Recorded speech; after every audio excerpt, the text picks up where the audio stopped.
Ignoring the trembling of my own body, I pulled out my mobile phone from my pocket as Mia approached me. I tried to reassure her, saying, "It's going to be okay." But Carly responded, "Mom, we don't need to call an ambulance." The shock of her words hit me like a wave. My name is Katie. I'm 34 years old and work part-time at a call center in the mornings. I met my husband Steve at a high school reunion. By chance, we reconnected, and as we talked, we realized how compatible we were. We began dating soon after, got married 3 years later, and now have a daughter named Mia, who is in the first grade. Since Mia's birth, our living expenses have increased. Driven by a strong desire to support our family, Steve has taken on long overtime hours. Even when he comes home late, I'm deeply grateful for his dedication to us. His work as a pharmacist often means he's home early when I'm sick. He knows all about the medicine and would say, "Tell me where it hurts, and I'll prepare the right remedy for you." He would even give me massages. Steve's support has been a constant. When I was down with a cold, Maya would look worried and say, "Mom, I hope you get better soon." Wanting to recover for her sake, I focus on my treatment. Seeing my pained expression, Maya once asked Steve, "Daddy, can you give Mom the usual magic medicine?" Steve understood and handed me some herbal and cold medicines. At home, we called these magic medicine. Even Mia, who usually disliked medicine, would muster the courage to take it. I'd often felt better the next day, thanks to this magic. "I'll take the magic medicine and get better for Mia," I said, taking the bitter pill. By the next morning, I felt entirely rejuvenated. "Thanks to Mia, I'm all better now," I told her. No, it's thanks to the magic medicine," she replied with a bright smile before heading off to school. "You seem to be feeling much better. I'll head to work now." "Rest up today," Steve said before leaving.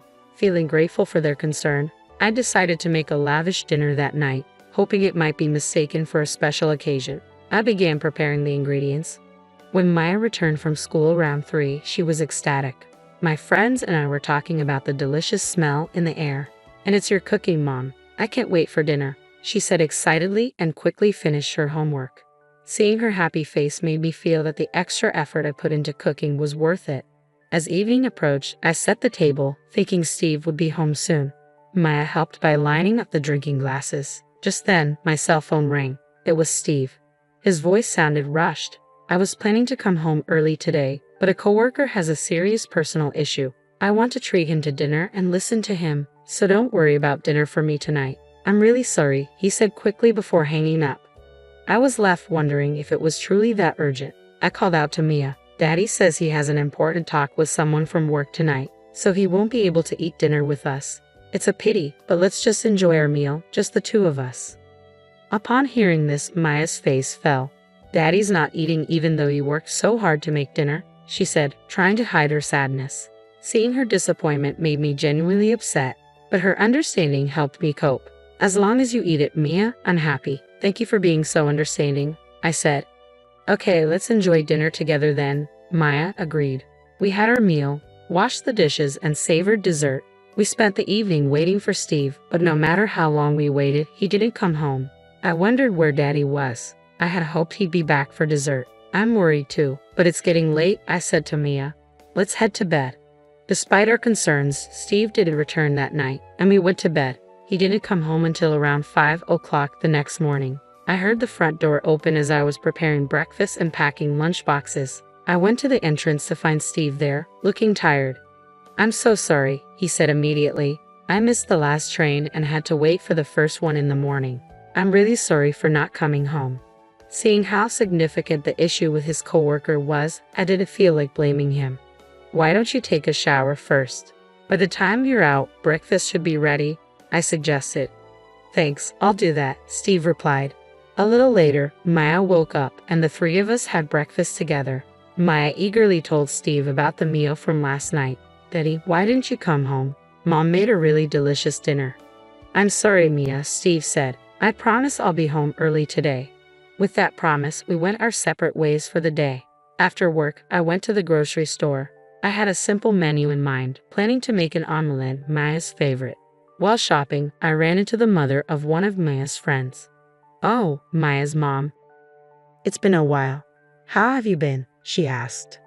"I've been fine, though I've been feeling a bit under the weather lately. Maybe it's my age," I replied. As we chatted, she made an unexpected suggestion. How about inviting Maya over to our house for a sleepover? Don't you think you could use a little time to relax too? Naomi would be thrilled if Maya stayed over. That sounds wonderful. I'm sure Maya would love it. Thank you for the offer, I said. We arranged a date for the sleepover and went our separate ways. When Maya came home in the evening, I shared the news with her. I spoke with Naomi's mom today, and she invited you for a sleepover. Maya's eyes widened with excitement. Really? Can we have a sleepover? Yes, but remember to behave and don't get too excited. They want you to stay over on Saturday. Maya's face lit up with a broad smile, and she immediately began preparing her things. I was relieved that Naomi's mom had suggested the sleepover, and I felt deeply grateful for her kindness. That evening, as promised, Steve came home early. Maya enthusiastically greeted him. Guess what, Dad? I'm going to have a sleepover at Naomi's house this Saturday. Maya shared the news, bouncing around with excitement. I explained to Steve that Naomi's mom had made the offer out of consideration for us. Steve responded, then maybe I'll head out on Saturday. You should take advantage of the free time, enjoy lunch or go shopping, whatever you like. I'll pick Mia up on Sunday. Really? Thank you so much, I said, grateful for his thoughtful suggestion. After dinner, Steve pulled an envelope from his bag. What's that? Maya asked curiously. Steve smiled and said, Curious, aren't you? He opened the envelope to reveal a small bag and handed it to me. This is for you. I've noticed you haven't been feeling well lately, so I found some special food that's said to have magical properties. Maya's face lit up. Mom gets sick a lot, but with this she'll get better, right? I felt a mix of slight guilt and deep gratitude. Thank you, Steve. You went out of your way to buy this. It must have been expensive. Your well-being is the top priority, Steve said with a gentle smile. If you take them daily, it will definitely help. He then apologized. I have to admit, from tomorrow until Friday, work's going to be very busy, and I might come home late. Steve's earnest apology made Maya look a bit upset. I was disappointed as well, but I understood he was doing his best for us. I held back my feelings and comforted Mia. Dad is working hard for us. How about we go to the amusement park next time he has a day off? Maya seemed to understand, and Steve gave me a regretful nod. As it was time for bed, I opened the bag Steve had given me. Inside was something I had never seen before, dark-colored and dried. When I tasted it, it had a fruity flavor and was quite delicious. However, later that night, around 2 a.m., I woke up feeling strange. I had a severe headache and an upset stomach. I rushed to the bathroom, realizing that neither Maya nor Steve seemed affected. I pondered what else I had eaten and remembered the special food from Steve. I hadn't asked about the specific benefits or details of the special food Steve gave me, but I suspected it might be the cause of my discomfort. Despite feeling uneasy, I managed to fall back asleep. The next morning, I found that Steve had already left the house. There was a note on the table that read, "Thanks for the lunch. If there are any problems, contact me. See you soon." I debated whether to tell him that the food wasn't quite right for me. It seemed impolite not to mention it, but I didn't want to disturb him at work. I decided to send him a text later. Soon after, Maya woke up. At breakfast, she excitedly talked about her upcoming sleepover at Naomi's house.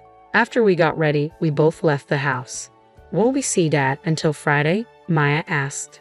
Probably not, I replied. He might come home after you're asleep and leave before you wake up. If you want to talk to him about something, maybe you could write him a letter. Maybe I will, Maya said as we went our separate ways to school and work. When I arrived at the office and started preparing for the day, I received a message from Steve. Remember to eat it daily. Consistency is key. I replied, asking about the effects of the food. Steve's response came later in the evening. It's packed with nutrients. Don't worry, it's not harmful. Maybe my frail body overreacted. Though he assured me it was safe, the memory of last night's symptoms made me uneasy about eating it again. Even though it seemed wasteful, I decided not to eat the food Steve had given me. Instead, I resolved to find supplements and healthy foods that suited me better. This morning, on a whim, I used the special food to prepare Steve's lunch. I hoped it would help him stay healthy during his busy days and also avoid wasting the ingredients. Days passed, and there was no change in Steve's condition. He continued his work as usual, which relieved me. It seemed I was the only one who had a reaction. Finally, Saturday arrived. Maya left for her sleepover at Naomi's, picked up by Naomi's mom. Steve went out early for a golf day at a distant resort. I spent a relaxing day shopping, dining out, and unwinding. Every now and then, I received emails from Naomi's mom with updates on Mia. The photos showed Mia and Naomi happily making sweets together. Then came Sunday. I received a message from Steve saying he'd be coming back after watching a new movie with Mia. While I felt a twinge of guilt, I was grateful for Steve's thoughtfulness. They returned home before it got dark, but Maya's usual smile was absent. She seemed subdued, possibly sad to say goodbye to Naomi. Steve remarked, "I think she was having a hard time parting with Naomi." Listening to him, I was reminded of my own childhood. Saying goodbye to friends after special times was always tough. Maya must have really enjoyed her time with Naomi. "How about we invite Naomi over next time?" I suggested to Mia, hoping to lift her spirits and give Naomi's mom a chance to spend more time with her. Maya gave an awkward smile and nodded. As I started preparing dinner with Maya's help, Steve mentioned he was going to take a shower and left the living room. The moment he was out of sight, Maya gently tugged on my sleeve. Just as I was about to ask her what was wrong, a loud crash came from the bathroom. I rushed over and the sight that met me made me scream. Steve was lying on the floor, unmoving. I grabbed my cell phone, trying to steady my trembling hands. With Mia by my side, I attempted to reassure her. "Everything will be okay," I said, but she interrupted with, "Mom, you don't need to call an ambulance." I was shocked by her words and asked, "Why not?" "Because Dad did something bad and he's being punished," she replied. I struggled to understand her meaning, but my priority was to help Steve. I told Mia we'd talk later and immediately call for an ambulance. Thankfully, the quick response meant Steve's life was not in danger, though he had not regained consciousness. Once it was decided that Steve would need to be hospitalized, I made plans to head to the hospital. I thanked everyone who had helped and then left the hospital with Mia. Once we were home, I finally had a chance to ask her about her earlier comments. "Mia, can you explain what you meant earlier?" I asked. She nodded and began, "Naomi told me something during our sleepover." Maya continued, explaining that recently, around bedtime, Naomi had noticed Steve walking in front of their house. Maya seemed puzzled and said, "But isn't that around 9:00 p.m.? I thought Dad worked a bit later, so it must have been someone else." Naomi had insisted it was definitely Steve. They decided to keep an eye out that night. When bedtime came, Naomi left the room to use the bathroom, and Maya saw someone passing by their house. To her shock, it was indeed Steve, holding hands with an unfamiliar woman and walking together affectionately. Seeing her dad with someone who wasn't me was a huge shock for Mia. She went to sleep without telling Naomi, pretending she hadn't seen anything. The next day, when Steve came to pick up Mia, she couldn't muster a smile, still preoccupied by the previous night's events. Later, when Steve took her to a movie, he mentioned, "Oops, I accidentally bought a ticket for Mom too." Maya forced a smile, trying to ignore his comment. Throughout the movie, Steve seemed distant, giving only half-hearted replies to Mia's attempts to engage him. She overheard him whispering to the strange woman, "Hey, my daughter is right next to us." The woman replied, "It's fine. Eventually she'll be my daughter too. Aren't you happy, Mia? I'm prettier than your mom." Maya was taken aback by the unexpected comment. Steve seemed to signal the woman to stop but continued to enjoy the movie with her. Maya realized that Steve's excuse about mistakenly buying a ticket for me was a lie. It was impossible to pretend everything was fine. Avoiding Steve's gaze, Maya finished her story, and my expression shifted dramatically. I couldn't believe Steve was doing this behind my back. His behavior had seemed normal, and though Maya's story was hard to believe, I knew she wasn't one to lie. In the midst of the confusion, I heard a notification from Steve's phone, which I had accidentally brought with me in the ambulance. Checking the phone, I saw several messages, but one stood out. It detailed how much fun the movie was and how their plan to drive me out was progressing smoothly. My heart sank as I realized Maya's story was true. Steve appeared to be plotting to force me out of our home. Reflecting on Steve's recent behavior, I realized there had been no clear signs that his plan was already in motion. It seemed he had yet to put his scheme into action. Just then, I received a call from the hospital with an update on Steve's condition. Rushing back to the hospital, the doctor explained, "We believe an excessive intake of a particular food caused Steve's symptoms. While he is generally healthy, consuming too much of this substance led to his headaches, stomach issues, and dizziness. Do you know anything about this?" Understanding dawned on me. It seemed that Steve and the woman had been deliberately trying to harm my health by giving me harmful ingredients in large amounts. Their frequent late nights and claims of working overtime were likely lies to cover up their meetings. My anger grew as I pieced together Steve's malicious actions. A nurse soon informed me that Steve had regained consciousness and was now able to talk. With my emotions steadied, I prepared to confront the truth.